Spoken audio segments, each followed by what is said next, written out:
नमस्कार, मी Sandeep Jadhav Patil banana house मध्ये तुमचं सर्वांचं स्वागत करतोय. हे जे शेतकरी आणि हा जो केळीचा घड आहे तो आहे हिंगणी बुद्रुक, तालुका तेल्लारा, जिल्हा अकोला, विदर्भातला हा केळीची बाग आहे. आणि हे जे शेतकरी आहेत ते जवळजवळ 3 वर्षापासून बनाना हाऊस टिश्यू कल्चरची रोपं हे इथं लागवड करत आहेत. एक साधारणपणे पहिल्या वर्षी आपण किती रोपांची संख्या लावली होती? 1400 रोपांची होती. त्याचा आता खोडवा होता तो वाऱ्यामध्ये पडला, पूर्णच पडला. आणि ही जी बाग आहे ती लागवडीची सुरूची किती आहे? 1 ऑगस्टची आहे. 1 ऑगस्टची. म्हणजे साधारणपणे आज 11 महिने होत आलेले आहेत. आणि जनरली रोपांची संख्या किती बसवलेली आपण? 2700 2700.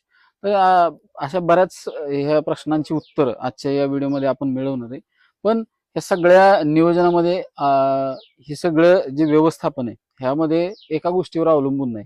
नुसते फक्त रोपच किंवा नुसतं जमिनीची ताकद, नुसतं हवामान असं नाही. सगळ्या